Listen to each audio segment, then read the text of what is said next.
জলের যে ফোর্স আর যে হাজার হাজার বিন্দু বিন্দু হয়ে বাতাসের মধ্যে দিয়ে যে ফ্লো হচ্ছে, এতে এর সঙ্গে অক্সিজেন নিয়ে গাছটাকে খুব তাড়াতাড়ি প্রাণবন্ত করে দেয়। এই জন্যে স্প্রে মেশিন দিয়ে ফোর্সে জল দিলে, আর যদি জলের মধ্যে ক্লোরিন থাকে তখন বাতাসের সঙ্গে যদি যে মিশে গিয়ে যে স্প্রে হচ্ছে, ক্লোরিনটা বাতাসে চলে যেতে পারে, পাতায় স্পটটা কম হবে। এই জন্যই বলবো যে পাইপ দিলেও ভিজানো যাবে, ঝাঁঝরি দিয়েও ভিজানো যাবে, কিন্তু স্প্রেয়ার দিয়ে ভিজানোর একটা প্লাস পয়েন্ট। আপনার প্রত্যেকটা গাছে দেখছি কুড়ি, অথচ কোনো গাছে ফুল নেই। হ্যাঁ, এই সময় কি ফুল নিতে নেই? না, ফুল না নেওয়াই ভালো। এই যে কুড়িগুলো আছে এরকম করে ভেঙে দিতে হবে। কুড়ি যদি আমি কেটে দিই, কুড়িগুলো ভেঙে দিচ্ছে। হ্যাঁ, গাছের এই যে কুড়িতে গাছের যে এনার্জি লস হবে, সেই কুড়িটা ভেঙে দিলে সেই এনার্জি লসটা কম হবে। আর ভালো যদি শোয়ে গাছ করতে হয়, সারা বছর এরকম কুড়ি ভেঙে রাখতে হবে। কুড়ি ভেঙে রাখলে পরে তাহলে পরে গাছগুলো এককালীন ভালো ফুল পাওয়া যাবে। নমস্কার বন্ধুরা, শ্রী সঞ্জীবন বলছি। আমরা যারা গোলাপ ভালোবাসি তাদের কাছে এক অতীব জরুরি বিষয় হলো, এই তীব্র দাবদাহ শুরু হয়ে গেছে। গ্রীষ্মের এই প্রচণ্ড খর তাপের মধ্যে আমাদের প্রিয় গোলাপ গাছগুলোকে আমরা কিভাবে বাঁচাবো, সেটি এখন প্রত্যেক গোলাপ প্রেমীদের মূল আলোচ্য বিষয়। আমরা এসেছি বিখ্যাত রোজারিয়ান দুলাল বিশ্বাস মহাশয়ের কাছে। দুলালবাবু এই মুহূর্তে গোলাপ গাছগুলোতে যত্ন করছেন।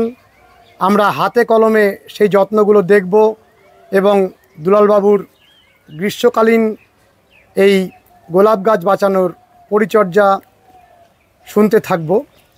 নমস্কার দুলালদা। হ্যাঁ, নমস্কার। দুলালদা, আপনি তো এখন গাছের কাজ করছেন। হ্যাঁ, আপনি কাজ করতে করতে আমাদের বলুন।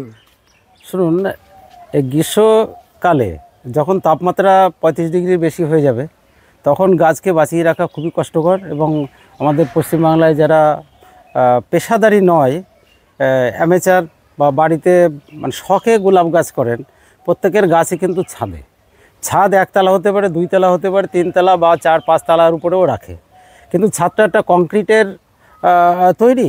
এরা যখন বেলা 10টার পরে প্রচণ্ড তাপে ছাদ শুদ্ধ এই কংক্রিটটা গরম হয়ে যায়, তখন কিন্তু এই গোলাপ গাছ যেখানে রাখা হয় এর পরিবেশটাও বাইরের যে বায়ুমণ্ডল তার থেকে অনেকটা বেশি মানে গরম হয়ে যায়। গোলাপ গাছগুলো সেগুলো সহ্য করতে পারে না। সেই জন্য আমাদের কাজ করব কি, আমরা যারা ছাদে গোলাপ করি, অন্তত দিনে 3 থেকে 4 বার, এই যে দেখুন আমার সামনে বালতি রয়েছে, আমি এখন এই বিকাল হয়েছে তাও আর একবার করে জল দিয়ে দিচ্ছি। এরকম করে ছাদটাকে প্রথম করে আগে ভিজিয়ে নিতে হবে, টোটাল ছাদে ভালো করে ভিজাতে হবে। ছাদে জোরে জোরে করে জল দিয়ে আপনার এরকম করে ভিজাতে হবে। ছাদে ভালো করে জল দিয়ে দিলে হবে কি, ছাদের তাপমাত্রাটা খুব তাড়াতাড়ি কমে যাবে। আর তাপমাত্রা কমার সঙ্গে সঙ্গে গাছের একটা স্বস্তি ফিরে আসবে। এটা কি দুপুরবেলা যখন একদম যখন পারেন তখন বেলা 10টার পরের থেকে আরম্ভ করে আপনারা সবসময় দিতে হবে। এই জল দেওয়ার দুটো কাজ হয়, একটা যেমন তাপমাত্রা কমে যায়, আর একটা যেমন এই ছাদ যখন মানে কংক্রিটের প্রচণ্ড তাপে মানে গরম হয়ে রয়েছে, তখন জল দিলে জল মানে আস্তে আস্তে বাষ্পীভূত হয়। বাষ্পীভূত হলে কি হবে, যখন বাতাসের সঙ্গে বাষ্পীভূত হয়ে জলটা উপরে যাচ্ছে, তখন এইসব পাতায় অনেকটা ময়েশ্চার অ্যাবজর্ব করতে পারে। এই জন্যে আমাদের এই তাপমাত্রাও কমাবো, আবার জল দিলে যাতে পাতায় খানিকটা ময়েশ্চার পায়, সেই জন্য আমরা এই গরমের মধ্যে এরকম করে ছাদে আগে জল দিয়ে নিই। আচ্ছা, জল দিয়ে নেওয়ার পরে আমরা ছাদটা টোটালি ভিজিয়ে দেবো আগে প্রথম। আর ছাদটা ভিজিয়ে দিলে হবে কি, ছাদের মধ্যের যে মানে তাপপ্রবাহ চলে, এই তাপপ্রবাহটা পুরো খানিকটা স্বস্তি পাবে এই গাছগুলো তাপপ্রবাহ থেকে। আর হচ্ছে গরমটাও অনেকটা কমে যাবে। মানে আমরা যে পরিবেশে গাছটা রাখছি, এই পরিবেশের গরম অনেকটা, তাপ অনেকটা কমে যাবে। আপনারা তো জানেনই, 22 থেকে 24 ডিগ্রি তাপমাত্রার উপরে গেলে গোলাপ আর ভালো ওরা খাবার দাবার নিতে পারে না, ভালো করতে মানে পরিবেশ ওরা বাঁচতে পারে না। সেই জন্য আমাদের দেখুন, সারা বছরই মানুষ গোলাপ গাছের চারা কিনে সারা বছরই কিনছে, কিন্তু বছর শেষে কারোর কাছেই দেখবেন সাধারণত গোলাপের চারা খুব একটা বেঁচে থাকে না। একমাত্র এই গরমের সময় গাছগুলো সব নষ্ট হয়ে যায়। সেই জন্য এই গরমে যারা গাছ ভালোবেসে কেনেন, তাদের কাছে আমার অনুরোধ যে গাছগুলো যেন জল দিয়ে অন্তত বাঁচিয়ে রাখা হয়। গোলাপ গাছ যেমন জলে মরে যায়, মানে অতিরিক্ত জল হলে মরে যায়, আবার জল কম হলেও মারা যাবে। আপনারা বুঝে শুনে সেইভাবে জল দেবেন এবং বাইরের তাপমাত্রা যেন কমিয়ে রাখা হয় জলের মাধ্যমে। তাছাড়া কোনো পথ নেই, তাছাড়া কোনো পথ নেই যে এই গাছকে ছায়া দিয়ে আপনি বাঁচাবেন। ছায়াতেও গোলাপ গাছ খুব একটা ভালো থাকে না, হয়তো 2-1 ঘন্টা আপনি সেমি শেডের তলায় রাখতে পারেন, কিন্তু অনেক গাছ হলে পরে সে তো সম্ভব হয় না। এরকম করে আপনাকে প্রথম কথা ভিজিয়ে নিতে হবে। ভিজিয়ে নেওয়ার পর যে কাজটা করতে হবে, আপনি স্প্রে করে দিতে হবে। এখন মানে কম করেও 3 বার তো করতেই হবে, 4 বার করতে পারলে ভালো হয়। জল স্প্রে করতে হবে? জল স্প্রে করতে হবে, হ্যাঁ গাছে জল স্প্রে করতে হবে, গাছ এবং টব দিয়ে। দেখুন কিভাবে আমি স্প্রে করছি, আপনারা এটা দেখতে পারেন। এটা একটা ব্যাটারি চালিত আমাদের স্প্রেয়ার, এটা এসপি কোম্পানির, খুব ভালো। এইরকম ধরনের তো আপনার দেয় না, এই গানগুলো আলাদা করে কিনে নিতে হয়। এই গানগুলো কিনে নিলে হয় ব্যাটারি স্প্রেয়ারগুলো কীরকম দাম? এই ব্যাটারি স্প্রেয়ার গানগুলো 3000-এর মতো, 3 থেকে 4000। গানটার দাম না, এই গানটার দাম 250 থেকে 300 টাকা। গানটা খুব একটা বেশি দাম নয়। এই দেখুন এরকম করে পুরো টব শুধু আপনি দেখুন, এইখানে আমরা মিডিয়াটাকেও ভিজিয়ে দেবো এবং টবটাকেও একটু ভিজিয়ে রাখতে হবে এই টাইমে। এরকম 3 থেকে 4 বার স্প্রে করতে পারলে পরে গাছগুলো স্বস্তি ফিরে আসবে। দেখুন আপনি এক্ষুনি দেখবেন এই গাছের চেহারাই পাল্টে যাবে। আপনি জল দিচ্ছি দেখুন,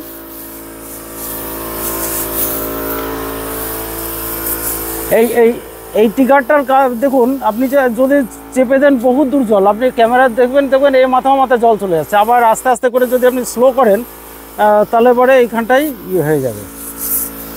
এরকম করে তাপমাত্রা কমিয়ে নিয়ে আসা যাবে।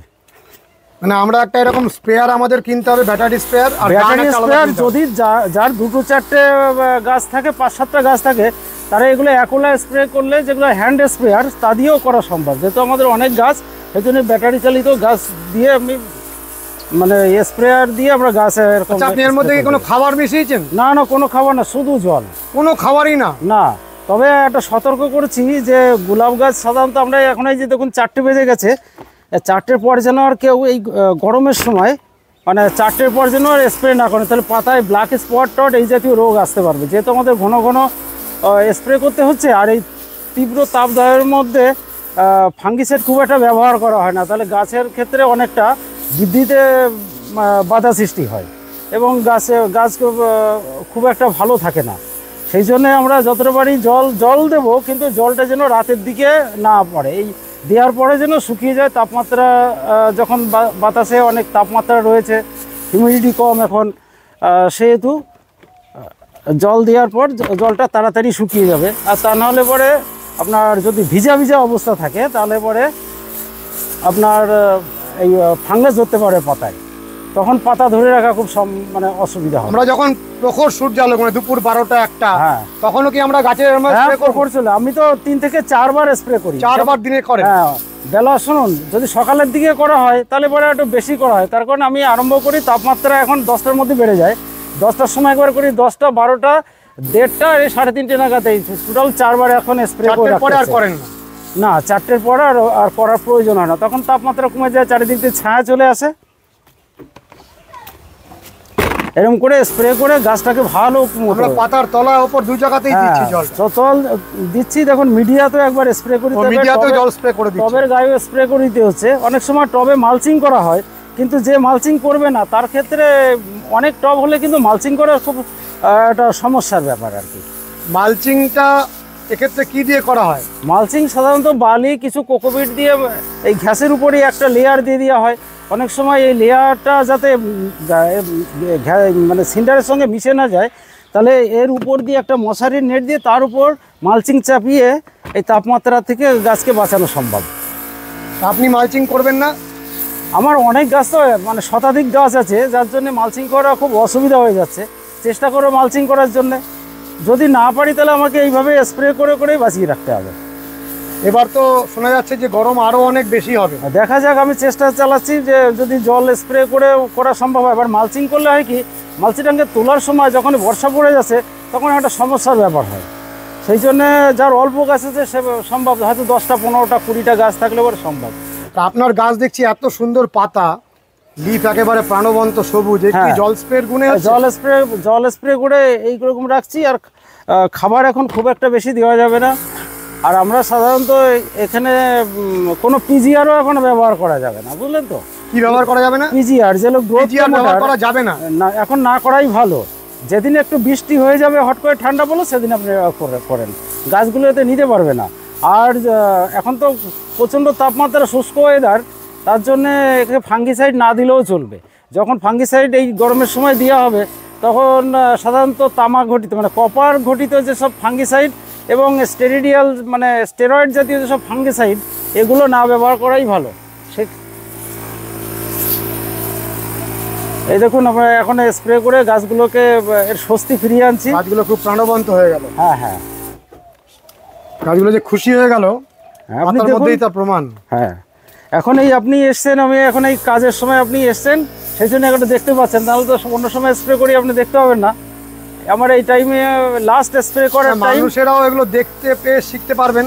হ্যাঁ, আপনিও কাজ করছেন, কাজের ফাঁকে ফাঁকে আমরা শিখতেও পারছি। হ্যাঁ, এগুলো চোখের সামনে দেখলে অনেক শেখা হয়ে যায়। এখন এই গরমের সময় খুব সকালবেলায় জল দেবেন, মাঝে হয়তো 12টা-1টা নাগাদ আরেকবার জল দেওয়া লাগবে যারা সিন্ডারে করছে।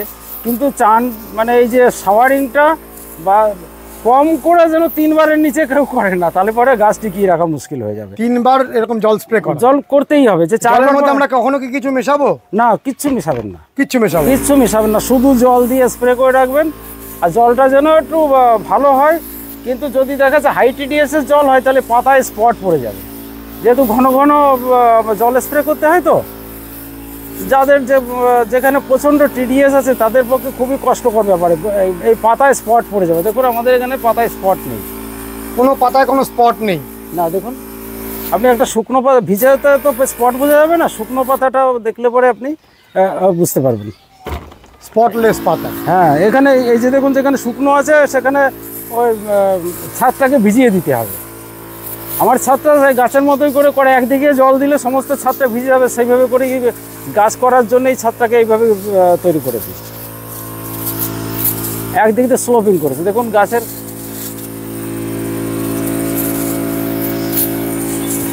গাছ একমাত্র গোলাপ গাছ আমাদের এই বাংলাতে,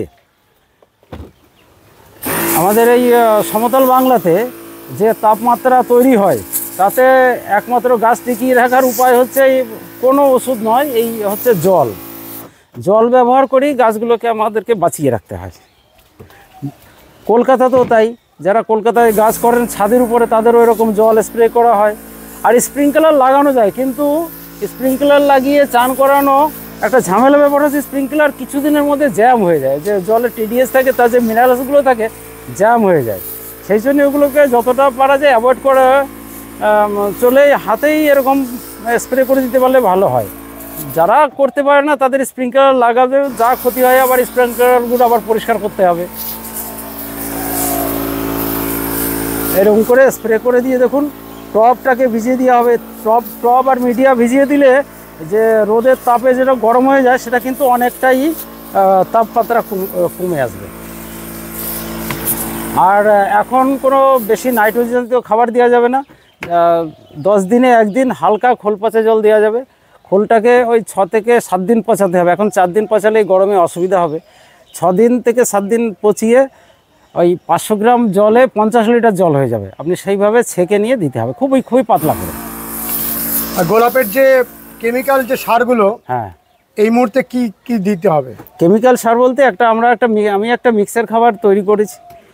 এই মিক্সার খাবারটা এই গরমেও ব্যবহার করা যায় এবং ফুল আসার সময় ব্যবহার করা যায়। এখানে হাই নাইট্রোজেন খাবার দিলে পরে গাছগুলোকে নষ্ট হয়ে যাওয়ার সম্ভাবনা। একটু আমাদের মিক্সার সারটা যদি বলে দেন। হ্যাঁ, আমি যদি আমাদের এই মিক্সার খাবার দিয়ে যদি কারোর গাছের উপকার হয়, তাহলে আমি বলছি, সেইটা আপনারা নিয়ে নেবেন। এখানে একটা মাপ দেওয়া হয়েছে। আপনি যে মিক্সচার সারটা বানিয়েছেন, সেই মিক্সচার সারটার প্রিপারেশনটা কিভাবে করবেন আমার দর্শক বন্ধুরা আপনি জানিয়ে দিন। শোন, আমি যেটা করেছি, অনেকে আরও অন্যরকম করতে পারেন, তবে এখন একটা জিনিসই মনে করতে হবে, লো ফিডিং যেরকম গোলাপকে দিতে হবে, তেমনি লো নাইট্রোজেন খাবার দিতে হবে। এখন হাই নাইট্রোজেন খাবার দিলে যদি পাতা বড় হয়ে যায়, রোদের তাপে পুড়ে যাবে। এবং যখন বর্ষা যখন আসবে, তখন ওই প্রচণ্ড যখন স্যাঁতস্যাঁতে ওয়েদার আসবে, তখন কিন্তু এই ডাইব্যাকও ধরতে পারে, ক্যান্সার রোগও ধরতে পারে, এখন যদি হাই নাইট্রোজেনাস খাবার দিয়ে রাখা হয়। সেই জন্যে এখন যে খাবারটা দেওয়া হবে সাধারণত একটু ফসফেট বেসের খাবারই দিতে হবে। এখন যেন কেউ কোনো ক্যালসিয়াম নাইট্রেট জাতীয় কোনো খাবার যেন না দেওয়া হয় এই গরমে তাপমাত্রা যখন কমবে তখন আস্তে আস্তে যে যার মতো করে খাবার দেবেন। কিন্তু এই পরিস্থিতিতে একমাত্র আপনার যেদিন মনে হবে যে আজকে একটু ওয়েদার স্বস্তিজনক আছে সেই দিনকে খাবারটাকে ব্যবহার করবেন, আর তা না হলে খাবার না দিয়ে শুধু জলের উপরই থাকবে। যেহেতু আমরা পট যখন রিপোর্টিং করেছি মার্চ মাসের ফার্স্ট উইকে, এর মধ্যে বোনডাস্ট আছে, কিছু ভার্মি কম্পোস্ট আছে, ওইটাই ওদের খাবারে পরিণত হবে। আর যেটুকু হয়তো 10 দিন একদিনে একটু পাতলা শস্যের খোলে জল দিলাম, তাতেই গাছগুলো খেয়ে দেখুন একেবারে কিন্তু খারাপ গ্রোথে নেই, নতুন পাতা এসেছে, দেখেছেন তো এখানে। আপনার প্রত্যেকটা গাছে দেখছি কুড়ি, অথচ কোনো গাছে ফুল নেই। হ্যাঁ, এই সময় কি ফুল নিতে নেই?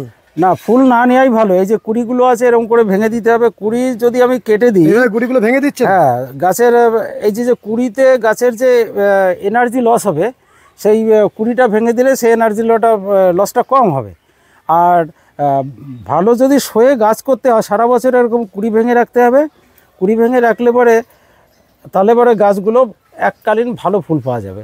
আমাদের সিজনে যখন আমরা ফুল নেব তখন ভালো ফুল পাওয়া যাবে। এরকম করে কুড়ি ভেঙে 12 মাসে এরকম কুড়ি ভেঙে রাখতে হবে। এরকম সাইজ হলে যখন কুড়িটা ধরা যাবে তখন ভেঙে ফেলতে হবে। তার কারণ কুড়ি ধরুন যে ধরতে পারছি না, সেই অবস্থায় যদি কেউ অনেক ছোট্ট কুড়ি ভাঙতে যায় তাহলে পরে এই পাতায় দাগ পড়ে যেতে পারে। সেই জন্য কুড়িটাই দেখুন, কুড়িটা যখন ভাঙতে হবে কুড়িটা একটু উঁচু হবে তখন এরকম করে ভেঙে দিতে হবে, এরকম করে ভেঙে দিতে হবে। কুড়িটা জল স্প্রে করার পর ভাঙলে খুব তাড়াতাড়ি ইজি ভাঙবে, বুঝলেন। কিন্তু যদি গাছে জল না থাকে বা একটু ময়েশ্চার না থাকে তাহলে কুড়ি আর এত তাড়াতাড়ি করে ফটফট করে ভাঙবে না। আর একটা কাজ করতে হবে, যেখানে যেটা পাতা ড্যামেজ পাতা দেখা যাবে সঙ্গে সঙ্গে পাতাকে আউট করে দিতে হবে। এরকম করে কুড়ি ভেঙে রাখতে হবে। ড্যামেজ পাতাগুলোকে সব আউট করতে হবে। ড্যামেজ পাতাকে একটা জায়গায় রাখতে হবে। গাছ দেখতে আসলেই পাতা ভেঙে এরকম করে ফেলে দিয়ে রাখতে হবে, পরে পুড়িয়ে ফেলতে হবে। মানে ড্যামেজ পাতায় অনেক সময় ফাঙ্গাস থাকতে পারে, ওই পাতা যদি ছড়িয়ে ছিটিয়ে থাকে তাহলে পরে আপনার এর থেকে যে স্পোর থাকবে শুকিয়ে যাবে। উপযুক্ত পরিবেশ, টেম্পারেচার, জলীয় বাষ্প পেলে সেই ফাঙ্গাসগুলো কিন্তু আবার এই গাছে অ্যাটাক করবে। ওই জন্য সারের মিশ্রণটা একটা আমাদের জানিয়ে দিন। সারের মিশ্রণ শুনুন, আমরা যেটা করেছি বাজারে যেগুলো কিনতে পাওয়া যায়, বুঝলেন, আমি এখানে একটু লিখে রেখেছি, আপনাকে বলছি সেইভাবে করে আর কি নেবেন। আমাদের শুনুন, এখানে যেহেতু সবাই তো অনেক গাছ করে না, আমি মোটামুটি 1 থেকে 150 গ্রামের খাবারের একটা প্রিপারেশন আমি এখানে বলছি, আপনারা লিখে নেবেন। এখানে আমি 1261 দিয়েছি এই মিক্সচার খাবারটায় 20 গ্রাম 400 মিলিগ্রাম। আর 20 গ্রাম 400 মিলিগ্রাম। হ্যাঁ, 400 মিলিগ্রাম। এই সূক্ষ্ম মাপটা কিভাবে করবেন? এই মাপার জন্য ছোট স্কেল পাওয়া যায়, স্কেলকে মানে ব্যালেন্স যে কম্পিউটারাইজড বা ছোট এই যেগুলো আর কি ব্যালেন্স পাওয়া যায়, তুলা যন্ত্র যেগুলো পাওয়া যায় তা দিয়ে মেপে নিতে হবে। আর শুনুন, এইটাকে এইরকম আর কি ভগ্নাংশে আসলো একটাই কারণে, এইটার আমরা যেটা করেছি সেটা হচ্ছে মোটামুটি 1 কিলোর উপরে আর কি, তখন এই ভগ্নাংশটা থাকবে না। হ্যাঁ, এখানে যেহেতু যারা গাছ করছে, ছাদ বাগানে গাছ করে, তাদের 100 গ্রাম মানে কি একটা গাছে 1 গ্রাম, 100 গ্রাম মানে 50টা গাছ হলে 2 দিন হয়ে যাবে, 25টা গাছ হলে 4 দিন হয়ে যাবে। 1 কেজির কোনো এখানে প্রশ্নই আসে না। সেই জন্য আমি ভেঙে ছোটো ওই 116-17 গ্রামের মধ্যে করে আমি একটা বানিয়েছি। যদি কারোর লাগে বেশি বাড়িয়ে নিতে পারে, বাড়িয়ে নেবে, এতে গুণ করে বাড়িয়ে নেবে। হ্যাঁ, এর থেকে 10 গুণ করলে পরেই আমার সেই ফিগারে চলে আসবে। আচ্ছা, প্রথম আমরা দিচ্ছি 1261 NPK 1261 বাজারে যেটা পাওয়া যায়, 20 গ্রাম 400 মিলিগ্রাম। তারপর এর সঙ্গে মেশাতে হবে NPK 1345 13-0-45 30 গ্রাম 400 মিলিগ্রাম। এর সঙ্গে আর একটা অ্যাড করতে হবে NPK 0-52-34 15 গ্রাম। আর এর সঙ্গে আর একটা যোগ করতে হবে অ্যামোনিয়াম সালফেট 14 গ্রাম 600 মিলিগ্রাম। আর তার সঙ্গে যোগ করতে হবে NPK 0050 যেটা পটাশিয়াম সালফেট বলা হয়, 0.800 মিলিগ্রাম, মানে 1 গ্রামের কম। আচ্ছা, এত কম 1 গ্রামের? হ্যাঁ 1 গ্রামের কম, যেহেতু 05234 ওখানে আছে, আমাদের পটাশিয়ামটা হিসাব করে একটা ক্যালকুলেশন আনা হয়েছে। আচ্ছা, এর সঙ্গে দিতে হবে সুপার ফসফেট, যেটাকে আমরা সিঙ্গেল সুপার ফসফেট বলি।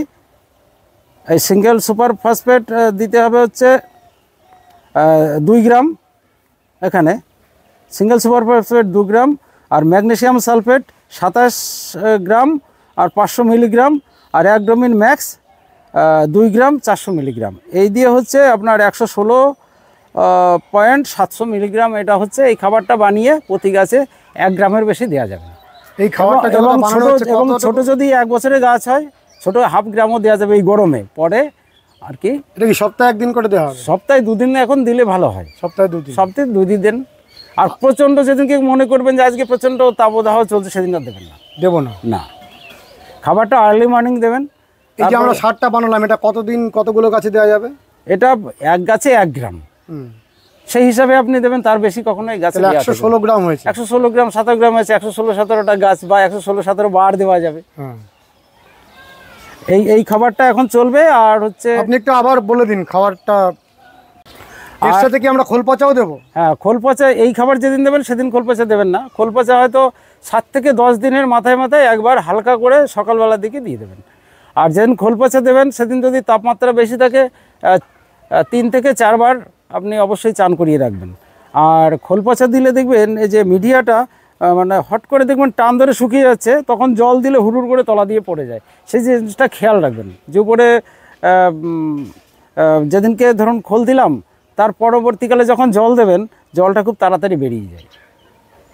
মানে খোলটা শুকিয়ে মিডিয়াটা শুকিয়ে এমন একটা পরিস্থিতি হয়ে থাকে যে জল দিলে জল সহজে আর কি সিন্ডার অ্যাবজর্ব করতে পারে না। মানে প্রথম যখন খোল দেওয়া হচ্ছে, সে খোলটা যখন প্রথম অ্যাবজর্ব করে নিচ্ছে, অ্যাবজর্ব করার পর যখন জলটা শুকিয়ে যাচ্ছে, তারপরে যে জলটা দিয়ে আছে সেটা একটু হিসাব করে জলটা দিতে হবে। তা না জল দিলে দেখবেন সেই দিন হুড়ুর করে তলা দিয়ে বেরিয়ে যাচ্ছে। একটু বেশি জল দিতে হবে? আর বেশি জল দিতে হবে না, জলটা আস্তে আস্তে স্লো করে আপনি অল্প অল্প করে ছিটিয়ে জলটা, ধরুন এই গাছে 400 জল দেবেন, 400 একটু আস্তে আস্তে করে দিতে হবে, না একবারে ঢেলে দিলে এক জায়গা দিয়ে বেরিয়ে চলে যেতে পারে। আপনি যে রাসায়নিক সারের কম্পোজিশনটা দিলেন, হ্যাঁ, সেটি আরেকবার দিন। আর রাসায়নিক সারটা কিভাবে গাছে ব্যবহার করলে গাছগুলো ভালো থাকবে সেই পদ্ধতিটা আমাদের জানিয়ে দিন। শুনুন, রাসায়নিক সার ব্যবহার করতে হলে পরে সবসময় মনে করতে হবে যেন ডাইরেক্ট যে এদের যে ফাইবারস রুট থাকে, মানে যে রুট দিয়ে সাদা রুট থাকে, যেটা উপরে ফাইবারের মতো বিস্তার করে সাদা রুট, ওই রুটে তো ফিডিংটা করে ওখান দিয়ে, ওই ফিডিং রুটের উপরে যেন ডাইরেক্ট এই কেমিক্যাল সার বা রাসায়নিক সার যেন না পড়ে।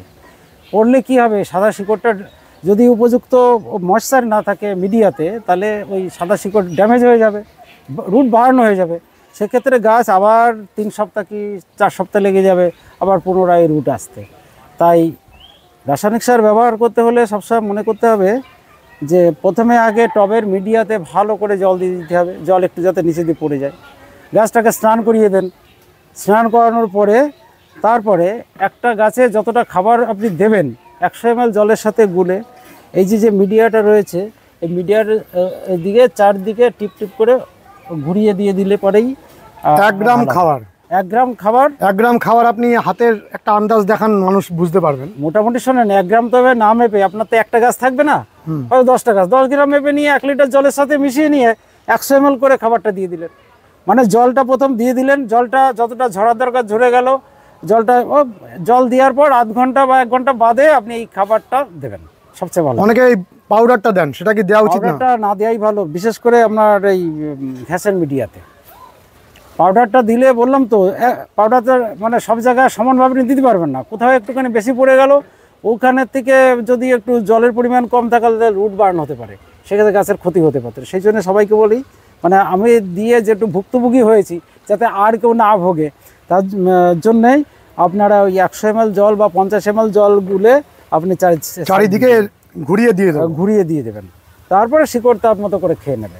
তবে উপযুক্ত ময়েশ্চার থাকা দরকার মিডিয়াতে, তারপরে আগে ভালো করে জল দিয়ে নিতে হবে, তার উপরে খাবারটা দেন, তারপরে খাবারটা আপনি দেবেন। আমাদের কম্পোজিশনটা আরেকবার বলে দিন। শোন, কম্পোজিশনটা এখানে লিখে নিয়ে এসেছি, বাজারে যেগুলো কিনতে পাওয়া যায় সেইগুলো দিয়ে এই কম্পোজিশনটা বানানো। আপনারা এটা হচ্ছে NPK 12-61-0, কুড়ি গ্রাম 400 মিলিগ্রাম, এনপিকে 13-0-45 30 গ্রাম 400 মিলিগ্রাম, এনপিকে 0-52-34 15 গ্রাম,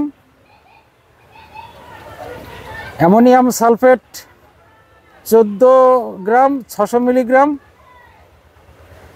এনপিকে 00-50 যেটা পটাশিয়াম সালফেট বলে 0.800 মিলিগ্রাম,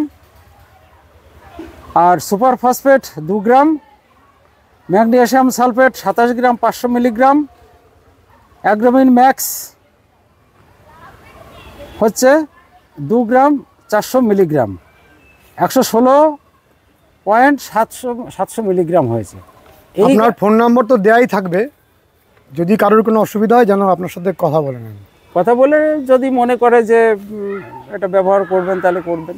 আপনি এটাই ব্যবহার করছেন? আমি এটা ব্যবহার করছি এখন বর্তমানে। আর তবে একটা জিনিস বারবার বলছি, এই গরমের সময় খুব বুঝে শুনে, দরকার হলে এক সপ্তাহ দেবেন না খাবার, সেরকম তাপপ্রবাহ চললে কোনো খাবারই দেবেন না, শুধু জলের উপর থাকবে। আবার যখন একটা ঝড় বৃষ্টি হয়ে গেল বা একটু পরিবেশটা ঠান্ডা হলো, তারপর দিন দিলেন। এখন 2-1 দিন খাবার না দিলেও বেঁচে যাবে, যেহেতু চেঞ্জ করার সময় মিডিয়াতে খাবার দেওয়া আছে, হাড়ের গুঁড়ো দেওয়া আছে, ভার্মিকম্পোস্ট দেওয়া আছে, বা আপনার খোল পচা দিয়েছেন, সেগুলো তো গাছের খাবার। সেইগুলো খাবার খেয়ে জল খেয়েই বেঁচে থাকবে। কখনো গাছ বাড়ছে না বলে অতিরিক্ত এই গরমের মধ্যে খাবার দেবেন না, গাছ কিন্তু মারা যাবে। তখন বিভিন্ন মিডিয়াকে দোষারোপ করে, বিভিন্ন জনকে দোষারোপ করে, এ করলে ঠিক নয়। নিজের ব্যবহার পদ্ধতিটা আগে ভালো করে জানতে হবে। ব্যবহার নিজে না জানলে কারো কাছে জেনে নিতে হবে। তারপরে খাবার কম দেবেন, তবু বেশি দেবেন না। সবসময় একটু কমই রাখবেন, তবু বেশি দেবেন না। বারবার করে দেবেন, একবারে বেশি দেওয়ার কোনো প্রয়োজন হবে না। দুলালদা, আপনার তো এই স্প্রেয়ার রয়েছে, আধুনিক যন্ত্রপাতি রয়েছে, কারো যদি এটা না থাকে তাহলে কি পাইপ দিয়ে এইভাবে জল দেওয়া যাবে না? শুনুন, পাইপ দিয়ে জল দেওয়া যাবে, কিন্তু সে গাছ ভিজবেও। পাইপ দিয়েও জল দিয়ে, ঝাঁঝরি দিয়েও ভিজানো যায়, কিন্তু এই যে জলের যে ফোর্স আর যে হাজার হাজার বিন্দু বিন্দু হয়ে বাতাসের মধ্যে দিয়ে যে ফ্লো হচ্ছে, এতে এর সঙ্গে অক্সিজেন নিয়ে গাছটাকে খুব তাড়াতাড়ি প্রাণবন্ত করে দেয়। এই জন্যে স্প্রে মেশিন দিয়ে ফোর্সে জল দিলে, আর যদি জলের মধ্যে ক্লোরিন থাকে, তখন বাতাসের সঙ্গে যদি এই যে মিশে গিয়ে যে স্প্রে হচ্ছে, ক্লোরিনটা বাতাসে চলে যেতে পারে, পাতায় স্পটটা কম হবে। এই জন্যই বলবো যে পাইপ দিলেও ভিজানো যাবে, ঝাঁঝরি দিয়েও ভিজানো যাবে, কিন্তু স্প্রেয়ার দিয়ে ভিজানোর এই একটা প্লাস পয়েন্ট। অনেকটা বেটার রেজাল্ট, এবং কম জলে বেশি ভিজবে, গাছগুলো প্রাণবন্ত তাড়াতাড়ি হবে। আর এই যে জলটা দেখছেন, যে যদি একটু জল গরমও হয়, জোর ফোর্স যখন বেরোচ্ছে বাতাসের সঙ্গে মিশে জলটা দ্রুত ঠান্ডা হয়ে যায়। এই জন্যই স্প্রে মেশিন দিয়ে স্প্রে করলে পরে গাছটা খুব তাড়াতাড়ি সতেজ হয়। তাহলে গোলাপকে খুব প্রাণবন্ত রাখতে গেলে স্প্রে দিয়ে এইভাবে স্নান করিয়ে দেওয়া খুব ভালো। হ্যাঁ, খুব ভালো। দেখুন আপনার প্রত্যেকটা গাছের মধ্যে খুব খুশির ভাব চলে এলো। হ্যাঁ, আমি এই 13 তারিখে চেঞ্জ করেছি গাছ। 12 থেকে 13 মার্চ চেঞ্জ করেছি। আজ কদিন হচ্ছে? আজকে ধরুন এই 20 দিন মতন, 20 দিনও হয়নি। চেঞ্জ করার পর নতুনভাবে দাঁড়িয়ে গেছে, পাতা আর ঝরছে না এখন। প্রত্যেকটা গাছ সুন্দর রিপোর্টিং হয়ে গেছে। হ্যাঁ, 14 তারিখে লাস্ট রিপোর্টিং করেছি। 14 তারিখের পর এই কদিন হলো, ধরুন 15 দিন কি 16 দিন হয়েছে, তার মধ্যে গাছগুলো এইভাবে দাঁড়িয়ে গেছে, আর নতুন করে পাতা ঝাড়ছে না, আর নতুন পাতাও বেরিয়েছে। এই যে গরম চলে যাবে, বর্ষা আসবে, সেই মুহূর্তের পরিচর্যা আগাম কিছু বলা যাবে? শুনুন, আগাম 2-1টা কথা বলে রাখতে হবে।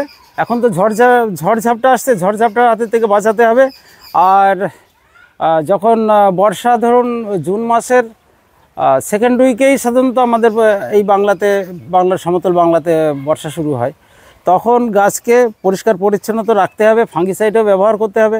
আর এখন যে গরমের মধ্যে যদি ফাঙ্গিসাইড প্রয়োজন হয়, তাহলে স্যাপ বা স্প্রিন্ট এই জাতীয় যে ওষুধগুলো আছে, এইগুলো বিকালের দিকে 4টার সময় স্প্রে করে রাখতে হবে। তারপর দিন সকাল 10টার মধ্যে আবার ধুয়ে দিলে ভালো হবে। আর এই গরমের মধ্যে যদি নিম্নচাপের বৃষ্টি আসে, হ্যাঁ, তখন আমরা কি করব? শুনুন, এই গোলাপ গাছ করতে হলে না, আবহাওয়া সম্বন্ধে খানিকটা মানে ওয়াকিবল থাকতে হবে। যখন দেখা যাবে যে আমার 2 দিন বা 3 দিন একটা নিম্নচাপ হবে, তার আগের দিন আপনি ফাঙ্গিসাইডটা দিয়ে রাখবেন। আবার যেদিনকে নিম্নচাপ জেনে যায়, ফাঙ্গিসাইডটা দিয়ে রাখবেন। আর হচ্ছে যেদিন আবার নিম্নচাপ সেরে গেল, ধরুন আর বৃষ্টি হচ্ছে না, তখন আর একবার দিয়ে দেবেন। এক্ষেত্রে গাছের ক্ষেত্রে ইনফেকশন মানে কম হবে। ঝড়ঝাপটা হলে কি হয়, বিভিন্ন জায়গাতে বাতাস বয়ে আসে বা বিভিন্ন গাছের পাতা উড়ে আমাদের এখানে আসে। সেই সব গাছ যদি ইনফেক্টেড থাকে বা সেইখানে যদি কোনো ফাঙ্গাস থাকে, তাহলে আমাদের গোলাপের মধ্যে মানে বিস্তার করতে পারে। সেই জন্য নিম্নচাপের আগে একবার, নিম্নচাপের পরে একবার দিয়ে রাখলে আমি দেখেছি তাতে ভালো রেজাল্ট হয়। এসব ছোটোখাটো ব্যাপারটা একটু কেয়ারফুলি যদি আপনি দিয়ে গাছগুলো মানে পরিচর্যা করেন, তাহলে পরে কম ক্ষতিগ্রস্ত হবেন। আপনি সমস্ত পাতাগুলোকে তুলছেন যেগুলো অনেকটা হলুদ হয়ে এসছে, হ্যাঁ হ্যাঁ, আর তার সাথে সাথে সমস্ত কুড়িগুলো ভাঙছেন। হ্যাঁ, এইগুলো গোলাপ গাছ করলে পরে যারা গোলাপ করবেন, যারা গাছ দেখতে আসবেন, তখন হাত চালিয়ে যেতে আচ্ছা, হবে। কেউ যদি এই মুহূর্তে ফুলগুলো নিতে থাকেন, হ্যাঁ, তাহলে ক্ষতিটা কি হতে পারে? গোলাপ গাছগুলো এইগুলো যদি আপনি এই গরমের মধ্যে নিতে থাকেন, ফুলগুলো তো ভালো হবেই না। ফুলগুলো এই গরমে ভালো হবে না, হাফ ফুটা হয়ে মাথাটা পুড়ে যাবে। মাঝখানে গাছের এই যে কুড়ি না ভেঙে দিলে গাছের যে খাদ্যটা তৈরি নিয়ে নিচ্ছে, গাছের যে পুষ্টি, সে পুষ্টি এতে নিয়ে নিলে গাছগুলো কমজোরি হয়ে থাকবে। ফুল ফোটাতে গেলে অনেক পুষ্টি ওকে দিতে হবে। হ্যাঁ, পুষ্টি দিতে হবে, পুষ্টির অভাব হয়ে যাবে। পুষ্টির অভাব হয়ে যাবে, সেই জন্য আমরা এটা ভেঙে রাখছি। আর গরমের মধ্যে আমরা অত খাবারও দিতে পারবো না। অত খাবারও দিতে পারবো না, নিতেই পারবে না, নিতে পারবে না। আজকে আমাদের অসাধারণ হাতে কলমের শিক্ষা হলো ছাদকে কিভাবে অনেকটা টেম্পারেচার কমিয়ে আনা যায়, কিভাবে গাছে স্প্রে করার দরকার। আর এই মুহূর্তে খাবারটা আমরা জেনে নিলাম। এছাড়া আর আনুষঙ্গিক কিছু যত্ন? আনুষঙ্গিক যত্ন বলতে এই প্রতিনিয়ত এই স্নান করানোটা ছাড়া আর আনুষঙ্গিক কোনো যত্ন নেই। তবে ঝড় যে কালবৈশাখী 2-1 দিন হবেই, কালবৈশাখী আবহাওয়ার মানে সতর্কবার্তা পেলেই গাছগুলোকে বেঁধে রাখবেন, যে দুমদাম করে পড়বে বা নতুন যদি রিপোর্টিং কেউ করে থাকে, গাছগুলো নড়ে গেলে রুট ড্যামেজ হয়ে যেতে পারে। আপনি এই যে বেঁধেছেন, হ্যাঁ, এক একটা করে পাইপ দিয়ে, এটা কি অ্যালুমিনিয়াম পাইপ? না না, স্টিলের পাইপ। অ্যালুমিনিয়ামের পাইপ দিলে হবে কি, ধরুন অনেক সময় আমরা অনেক ধরনের আর কি ওষুধ স্প্রে করি বা দেখা গেল যে এনপিকে স্প্রে করি, সেক্ষেত্রে অ্যালুমিনিয়ামের সঙ্গে রিয়াকশান করে অ্যালুমিনিয়ামগুলো ফুটো হয়ে যেতে পারে, নষ্ট হয়ে যেতে পারে, কিন্তু স্টিল সেটা হবে না। সেই জন্য স্টিল দিয়ে বেঁধেছি। আর বাঁশের চটা দিয়ে করতে পারেন, কিন্তু বাঁশের চটা হচ্ছে কি, একটা সিজনেই ওটা পচে টচে নষ্ট হয়ে যাবে। সেই জন্য বারবার এইসব বানানো এক ঝামেলার ব্যাপার। আমি স্টিলের পাইপের জন্য। কীভাবে স্টিলের পাইপ দিয়ে বেঁধেছেন একটু বুঝিয়ে দিন আমাদের। শুনুন, স্টিলের পাইপ লম্বা করে দিয়েছি। আমার একটু ছোট গাছ তো, এখানে 10 ফুটের পাইপ আছে। 10 ফুটের পাইপের মধ্যে যে কটা গাছ ধরে আপনার ফাঁকা ফাঁকা করে সেই গাছের সঙ্গে বাঁধবেন। আর প্রতিটা গাছকে সমানভাবে বসালাম, সমানভাবে বসিয়ে একটা হিসাব করবেন আমার ফাঁকা ফাঁকা, কোনোটা একটু বেশি, কোনোটা কম লাগবে। যে ডালটা আপনি কাছে পাবেন গাছের সঙ্গে সেই ডালটা বাঁধবেন। আর এইটা দুটো লেন্থ হলে হবে কি, গাছ যদি এরকম ঝুলে যায় তাহলে ওটা ওখান থেকে প্রোটেকশন দেবে। ও, আপনি 4 কোণা আপনি বেঁধে দিয়েছেন? হ্যাঁ, 4 কোণা এরকম বেঁধে রাখলে এইটা যদি ঝড়ে আর কি দুলবে, তাহলে পরে ওইটাও ওখানে প্রোটেকশন দেবে। এইবার এরপরে কি করতে হবে, এরকম করে ধরুন যাওয়া আসার রাস্তা থাকলো, যখন ঝড় হবে এই পাশে দড়ি থাকবে, এরকম দড়ি দিয়ে এইটার সঙ্গে আবার এইটার সঙ্গে বেঁধে দিতে হবে।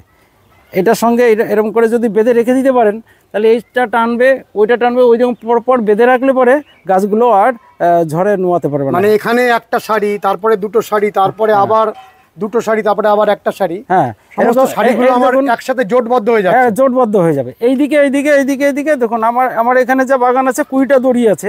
20টা দড়ি 20টা জায়গায় কানেকশন হয়ে গেলে পরে এক্ষেত্রে আমার কিন্তু আমফান, তারপরে ধরুন অন্যান্য যেসব বড় বড় ঝড় হয়েছে, এখন একটা গাছকে আমার নোয়াতে পারিনি। অত বড় ঝড়? একদম না, একদম অ্যাজ ইট ইজ এরকম রয়েছে। কোনো একটা নট এ সিঙ্গেল গাছ আমার ক্ষতি হয়েছে, আমি এইভাবে করে বাঁধার জন্য। এটাও একটা অসাধারণ শিক্ষা। হ্যাঁ, পুরো জায়গাটা আপনার একটার সাথে একটা জুড়ে আটকে রয়েছে। হ্যাঁ, এইভাবে করে একটা আমি দেখছি আমাদের এখানে গোলাপ গাছ করতে হলে তো 3-4 বছর সময় লাগে। 3-4 বছরের মধ্যে কিন্তু অনেক ঝড়ঝাপটা যায়। এই ওষুধ, খাবার দাবার, তাপপ্রবাহ, তার থেকে আর একটা ঝড় ঝাপটা থেকে বাঁচানো একটা গাছ মানে গোলাপ করা খুব সমস্যার ব্যাপার। সেই জন্য যারা গাছ করবেন চেষ্টা করবেন, যাদের প্যারাপিট আছে প্যারাপিটের সঙ্গে একটা হয়তো কোনো ফিক্সড নাট দিয়ে এরকম করে বাঁধবেন, তার সঙ্গে টানা দিয়ে বেঁধে রাখবেন। বা যারা এরকম খাঁচা করবেন, খাঁচার সঙ্গে আমি যেমন এই যে বেঁধে রেখেছি পাশে, যাতে এটা না নড়তে পারে।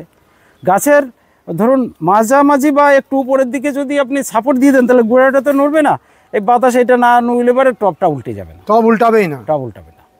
আর একটা জিনিস, এই তাপমাত্রা থেকে বাঁচানোর জন্য এখানে আপনি নিচে দেখুন, এটাকে আমি দেখিয়ে দিচ্ছি, এরকম 3টে পাথরের টুকরো দিয়ে রাখবেন।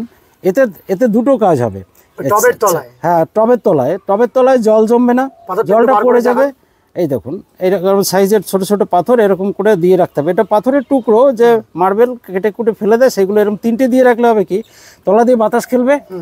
বর্ষার দিনে এটা ড্যাম ধরবে না, গরমের দিনে ছাদ হিট হয়ে গেলে এই টপটা হিটে আসবে না, বা এখানে যদি অতিরিক্ত জল হয় টপ টপ করে পড়ে এবং তলা দিয়ে বাতাস ঢুকে একটু অক্সিজেন পাবে মিডিয়াতে, এই জন্য এরকম করে দেওয়া। কত ছোট ছোট জিনিস শেখার রয়েছে। হ্যাঁ, এতে ছাদটাও ড্যামেজ হবে না। আপনার সব গাছ এইভাবে তোলা রয়েছে? সব গাছ তোলা রয়েছে। দেখুন এই জল দেবো একটু বাদে সব শুকিয়ে যাবে, তলায় কোনো জল জমবে না, এর তলা দিয়ে চলে যাবে, এর তলা দিয়ে বাতাসও বইবে, ভেন্টিলেশনটা ভালো থাকবে, মিডিয়ার ভেন্টিলেশনও ভালো হবে। দুলালদা, হ্যাঁ, বহু দূর দূরান্তের আমার বন্ধুরা একেবারে হতাশ হয়ে যান গোলাপের ব্যাপারে। তা যদি আপনি ফোন নাম্বারটা দেন, তারা একটুখানি বিপদের সময় আপনার পরামর্শ করতে পারবেন। শুনুন, আমার সামান্য অভিজ্ঞতা, এই অভিজ্ঞতা থেকে যদি তাদের কোনো কিছু শেয়ার করার থাকে বা যদি একটু ভালো লেগে থাকে যে তারা আনন্দে গাছ করবেন, আমি ফোন নাম্বার দিয়ে যতটা আমার অভিজ্ঞতা, আমি তো সব জানি না, যতটুকু অভিজ্ঞতা আছে সেটুকু তাদেরকে বলতে পারবো। আমার ফোন নাম্বার হচ্ছে 9434705903। আবার বলছি 9434705903। আর এই নাম্বারে আপনারা যদি ফোন করে জানতে চান তাহলে মোটামুটি রাত্রি 9টার পরে আপনারা ফোন করবেন, তারা আমি সারাদিনে বিভিন্ন কাজে ব্যস্ত থাকি। রাত 9টার পরে? রাত্রি 9টার পরে যেন ফোন করেন। কটা অবধি? রাত্রি 9টা থেকে 11টার মধ্যে ফোন করলে 11টা অবধি করা যাবে? তো অনেক সময় দিয়েছেন। দুলালদা, আপনার গাছগুলো দেখছি এত পরিষ্কার পরিচ্ছন্ন, এই গরমের সময় কি এটি রাখা খুব জরুরি? গরমের সময় কেন, গোলাপ গাছ করতে হলে গোলাপের ছাদ বা মাটি থাকলে এই রকম সুন্দর নিট অ্যান্ড ক্লিন পরিষ্কার রাখতে হবে, যদি গোলাপ গাছ কোনো রোগমুক্ত আপনি রাখতে চান। এবং গোলাপ গাছ সত্যিই অনেকে বলে যে গোলাপ গাছ অন্য গাছের সঙ্গে সহ্য হয় না, তার মানে এটাই বুঝতে হবে গোলাপ গাছে বেশি যত্ন নিতে হবে। অন্য গাছ থাকলে যেমন অন্য গাছের প্রতি যদি যত্ন হয়, এর গাছের যত্ন কম হবে। এই জন্যে একটা প্রবাদ লোকে বলে যে গোলাপ গাছ অন্য গাছের সঙ্গে শ্যুট করে না।